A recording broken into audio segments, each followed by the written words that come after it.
नमस्कार, आप देख रहे हैं YouTube channel education portal Krishna. आज के इस कार्यालय आदेश से हम लोग नियोजित शिक्षक जो सक्षमता परीक्षा पास कर चुके हैं, उनकी काउंसलिंग से रिलेटेड महत्वपूर्ण दिशा निर्देश क्या-क्या इसमें अंकित किया गया है, उसको समझने का प्रयास करेंगे। यह कार्यालय जिला शिक्षा पदाधिकारी भागलपुर से कार्यालय आदेश निर्गत है और इसमें जब नियोजित शिक्षक जो सक्षमता क्वालिफ़ाई हैं, उनके लिए काउंसलिंग की जो प्रक्रियाएँ हैं, कितने काउंटर हैं और किस प्रकार से उस काउंटर पे कितने सदस्य के द्वारा उनका जो वेरिफ़िकेशन होगा, कितने एक काउंटर पे सदस्य लगाए गए हैं और कि कौन-कौन से पदाधिकारी नियुक्त किए गए हैं, इसकी जानकारी प्राप्त करेंगे। कितने फ़ोटो लगेंगे और कितने प्रति में जो आपका ज़ेरॉक्स होगा स्वभिप्रमाणित प्रति, वह कितने प्रति में देना है और क्या-क्या कुछ इसमें बातें अंकित है, उसको हम लोग आगे चल कर के जानने का प्रयास करेंगे। तो मुख्य रूप से यह बातें अंकित है ऊपर में, जो कि बिहार सरकार शिक्षा विभाग के ज्ञापांक 566 दिनांक 16/7/2024 के द्वारा बिहार विशिष्ट शिक्षक नियमावली 2023 के नियम 4 के परिप्रेक्ष्य में स्थानीय निकाय शिक्षकों की सक्षमता परीक्षा 2024 माह फरवरी-मार्च 2024 में आयोजित हुई थी और परीक्षाफल प्रकाशित होने के बाद उन शिक्षकों का यानी कि अनुशंसित शिक्षक या पुस्तकालय अध्यक्ष का वेरिफिकेशन यानी कि उनके कागजातों की जांच होगी और वह जांच डीआरसीसी, जिसे जिला निबंधन एवं परामर्श केंद्र कहा जाता है, और यह डीआरसीसी बरारी भागलपुर में दिन है और जो दिनांक 1/8/2024 से पूर्वाह्न 9 बजे से अपराह्न 4:30 बजे तक लगातार आयोजित किया जाएगा, उसी से रिलेटेड जो पदाधिकारियों की नियुक्ति की गई है, इसमें अंकित किया गया है। तो यह जो वेरिफिकेशन है, तो शिक्षकों की कोटि के अनुसार तिथि निर्धारण है। इससे आप स्पष्ट ही हैं कि यह जो कोटि है शिक्षकों की, उच्च माध्यमिक शिक्षक और पुस्तकालय अध्यक्ष होगा, उसके बाद माध्यमिक शिक्षक, स्नातक कोटि के सभी विषय के शिक्षक होंगे, मूल कोटि के उर्दू, बंगला, शारीरिक शिक्षक और मूल कोटि के सामान्य शिक्षक होंगे, जिसकी तिथि यहाँ पे दी हुई है 1/8/2024 से लगातार होगा, जो कि हायर सेकेंडरी और पुस्तकालय अध्यक्ष का होगा। उसके बाद माध्यमिक के लिए 2/8/2024 से और स्नातक कोटि के लिए इससे आप भली भांति अवगत है। जो मुख्य बातें हम लोग उसको देखने का प्रयास करेंगे। वेरिफिकेशन के लिए जो स्लॉट बनाए गए हैं 9 बजे से प्रारंभ होगा और 4:30 बजे तक होगा और 5 स्लॉटों में संपन्न होगा। पहला स्लॉट यानी प्रत्येक स्लॉट में 1.5 घंटे निर्धारित किया गया है समय, और किस स्लॉट में किन शिक्षकों का और किस तिथि को पड़ता है, उस अनुसार से वहाँ उनको पहुँचना है। उसके अलावा महत्वपूर्ण बातें यह है कि काउंसलिंग हेतु काउंटर की व्यवस्था भी की गई है और उस काउंटर पे प्रतिनियुक्त कर्मी के साथ साथ एक वरीय पदाधिकारी भी होंगे। जैसे पहला काउंटर इसमें है, कुल मिलाकर के यहाँ पे 15 काउंटर की व्यवस्था की गई है।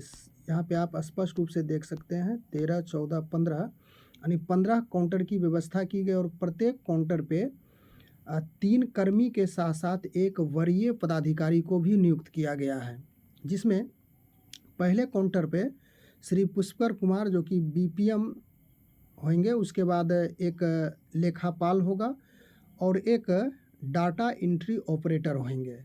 प्रत्येक काउंटर पे इसी प्रकार से एक बीपीएम, एक लेखापाल और एक डाटा एंट्री को डिप्यूट किया गया है।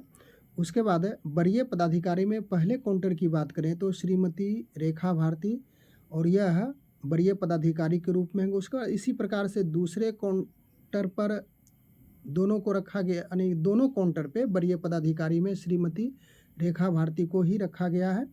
उसके बाद फिर इसी प्रकार से तीसरे और चौथे काउंटर की बात करें यहाँ पे, तो एक उसी प्रकार से एक बीपीएम रहेंगे, उसके बाद एक लेखापाल और एक डाटा एंट्री ऑपरेटर, और तीसरा और चौथा काउंटर में वरीय पदाधिकारी के रूप में फिर उसी प्रकार से कुमार मनोज प्रखंड शिक्षा पदाधिकारी नाथनगर को रखा गया। यानी कि 2 काउंटर पे एक वरीय पदाधिकारी को और प्रत्येक काउंटर पे 3-3 कर्मी को डिप्यूट किया गया है। तो यह तो हो गई काउंटर की बातें, जिसमें से 15 काउंटर निर्धारित है और यहाँ पे महत्वपूर्ण बातें यह भी अंकित किया गया है कि इतने जो भी प्रतिनियुक्त कर्मी है, पदाधिकारी है, उनको निर्देश दिया गया है कि 31/7/2024 को जिला निबंधन एवं परामर्श अर्थात DRCC बरारी भागलपुर में 2 बजे अपराह्न अपनी उपस्थिति दर्ज करना है। उसके बाद 1/8/24 से पूर्वाह्न 8:30 बजे उपस्थित होकर जो भी निर्देश आता है उस अनुसार से उसका अनुपालन करना है। वेरिफिकेशन से संबंधित यहाँ पे कुछ बातें इस प्रकार से अंकित की गई है कि अभ्यर्थी को किस स्लॉट तिथि को वेरिफिकेशन हेतु उपस्थित होना है, इसका निर्धारण मुख्यालय तय करेगा और उसकी वेबसाइट पर यानी कि उसकी जानकारी उपलब्ध होगी। यह साथ ही इस सूचना यानी यह जो सूचना है वह संबंधित अभ्यर्थी को SMS के माध्यम से विभाग द्वारा दी जाएगी। वर्गवार, विषयवार, स्लॉटवार सक्षमता परीक्षा उत्तीर्ण शिक्षकों, पुस्तकालय अध्यक्षों की सूची शिक्षा विभाग के वेबसाइट पर अपलोड किया जाएगा।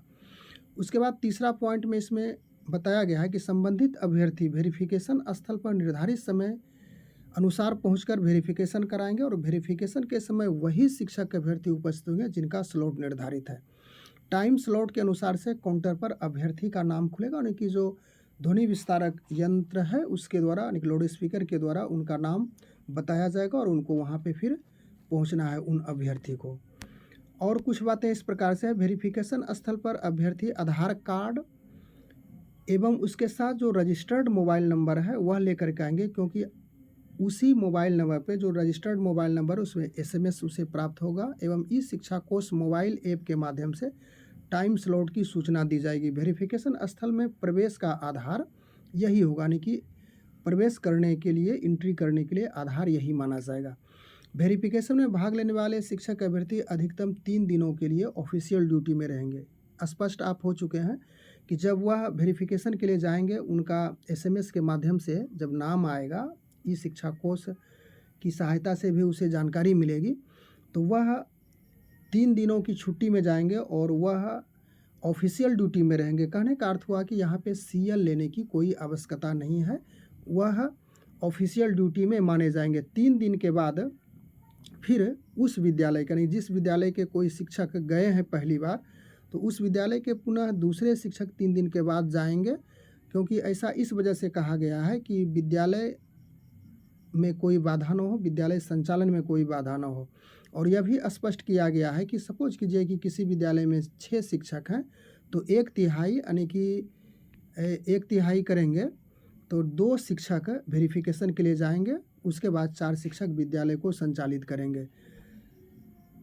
उसके बाद आगे है कि वेरिफिकेशन के लिए निर्धारित तिथि टाइम स्लॉट में स्थानीय स्तर पर कोई सुधार नहीं किया जाएगा, क्योंकि मुख्यालय स्तर पर इसका निर्धारण किया जाएगा। वेरिफिकेशन के लिए कोई टाइम स्लॉट में यदि कोई अनुपस्थित रहता है तो उसके लिए वेरिफिकेशन की जब समाप्ति हो जाएगी संपूर्ण वेरिफिकेशन की, तो उसके लिए अलग तिथि निर्धारित की जाएगी। वेरिफिकेशन में अभ्यर्थियों का बायोमेट्रिक जांच भी कराई जाएगी। उसके बाद यहाँ पे स्पष्ट किया गया है कि सक्षमता परीक्षा उत्तीर्ण पुस्तकालयाध्यक्ष शिक्षक द्वारा समर्पित उन्हीं प्रमाण पत्रों का सत्यापन करेंगे जो बिहार विद्यालय परीक्षा समिति के वेबसाइट पर अपलोड है। आप इस बात को समझ लें कि जिस समय फॉर्म भरा गया था सक्षमता परीक्षा के लिए, तो उस समय जिस प्रकार से क्रम संख्या में यानी जो क्रम था प्रमाण पत्र लोड करने का आपने लोड किया होगा, तो उसी क्रम में उतने ही प्रमाण पत्र की वहाँ पे जांच होगी। इसके अलावा वहाँ पे कोई अतिरिक्त प्रमाण पत्र की जांच नहीं की जाएगी। उसके बाद अगला है सक्षमता परीक्षा उत्तीर्ण पुस्तक के लिए अनुदेश है कि निर्धारित तिथि को वेरिफिकेशन हेतु उपस्थित होने वाले अभ्यर्थी को सक्षमता परीक्षा के फॉर्म भरते समय अभिलेखों को जिस क्रम में अपलोड किया गया था उसी क्रम में वेरिफिकेशन के क्रम में प्रस्तुत करना, उन्हीं उसी प्रकार से अरेंज कर लेंगे। और इस प्रकार से यहाँ पे दिया हुआ है मूल जाति प्रमाण पत्र, इसे आप देखे ही हैं। जो मुख्य बातें हैं उसको हम लोग समझ लें। अभ्यर्थी अपना पैन कार्ड के साथ उपरोक्त सभी डॉक्यूमेंट को, यानी जो भी ऊपर डॉक्यूमेंट था 2-2 प्रति में लेना है, यानी 2 फाइल में इसे सेट कर लेंगे और 100 अभिप्रमाणित छाया प्रति की एक फ्लाई लीफ में लगा लेंगे, यानी कि 2-2 प्रति लेंगे और एक ही फ्लाई लीफ में लगाना है और वह होगा सेल्फ अटेस्टेड होगा। उसके बाद वेरिफिकेशन पंजी एवं अन्य सभी अभिलेखों पर गठित दल के सभी सदस्य का हस्ताक्षर अनिवार्य होगा। वहाँ पे जो जिस काउंटर पे आपका वेरिफिकेशन होगा तो 3 कर्मी होंगे, एक वरीय पदाधिकारी होंगे, उनका सिग्नेचर उन प्रपत्रों पर होना ज़रूरी है। इसके बाद आपको इसके अतिरिक्त लाना है बिहार विद्यालय परीक्षा समिति द्वारा जारी जो सक्षमता परीक्षा का मूल प्रवेश पत्र है। मूल प्रवेश पत्र समान रूप से हर वीआरसी में शिक्षक को प्राप्त हो रहा है, और कहीं यदि नहीं प्राप्त हुआ है तो निश्चित रूप से वहाँ उसे प्राप्त हो ही जाएगा, यानी कि मूल प्रवेश पत्र भी लाना है। उसके बाद 3 पासपोर्ट साइज फ़ोटो भी लाना है, और फ़ोटो वही फ़ोटो लाना है जिस समय आपने फॉर्म भरने वक्त दिया था। अभ्यर्थी अपने बैंक अकाउंट नंबर के लिए कैंसिल्ड चेक या तो फिर पासबुक की छाया प्रति, यदि आपके पास चेकबुक है तो उसे कैंसिल्ड करके देंगे, अन्यथा आपके पास जो पासबुक है उसका ही छाया प्रति देंगे। पासबुक की छाया प्रति भी काम आएगी, अन्यथा कैंसिल्ड चेक है तो उसे भी देख सकते हैं आप कैंसिल करके। दोनों में से एक किसी को दिया जा सकता है। उसके बाद यहाँ पे जांच क्रम में 4 स्थितियाँ उत्पन्न होने की बात कही गई है। तो जहाँ पे कोई वेरिफिकेशन के दौरान प्रमाण पत्र मिलान के पश्चात सही पाया गया तो कंडीशन नंबर 1 हुआ। दूसरा, तीसरा, चौथा यह तो विभागीय कार्य है, वह विभाग संपन्न कराएंगे। उपरोक्त 1-3 के अनुसार से पाए गए प्रमाण पत्रों को तिथिवार स्लॉटवार संधारित कर, यानी उसको स्टोरेज करेंगे, संधारित करेंगे और सीलबंद बक्से जिला शिक्षा पदाधिकारी को वेरिफिकेशन दल उपलब्ध कराएंगे। यह तो काम विभाग का है, विभाग के द्वारा किया जाएगा। उसके बाद वेरिफिकेशन कार्य हेतु 3 सदस्यीय दल में यहाँ पे जो भागलपुर का डीआरसीसी में मौजूद रहेंगे, उसके लिए यहाँ पे दिया गया है, ये सब आप देख लेंगे। वेरिफिकेशन स्थल पर अभ्यर्थियों के वेरिफिकेशन के प्रत्येक चरण का वीडियोग्राफी होगा। उसके बाद ध्वनि विस्तारक यंत्र की भी व्यवस्था वहाँ पे होगी।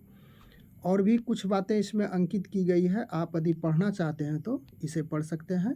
और यहाँ पे स्पष्ट रूप से आप देखिए जिला शिक्षा पदाधिकारी भागलपुर, उसके बाद ज्ञापांक है 2506 और दिनांक 26/7/2024 की तिथि में जारी हुई है।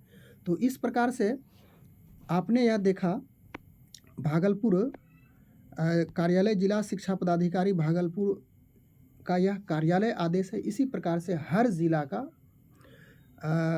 यह कार्यालय आदेश निकलेगा, और कितने काउंटर लगाए जाएंगे वह वहाँ के जिला शिक्षा पदाधिकारी पर डिपेंड करेगा कि कितने काउंटर पे सभी अभ्यर्थियों का, यानी कि जो भी सक्षमता पास नियोजित शिक्षक है उनका वेरिफिकेशन के लिए किस प्रकार से वे सुगमतापूर्वक उनका वेरिफिकेशन, उनकी कागजातों की जांच करा लेते हैं, यह देखना है। और बारी बारी से सभी जिला से इसी प्रकार का उम्मीद है पत्र जारी होगा। बस आज के वीडियो में इतना ही। Thanks for watching, good bye.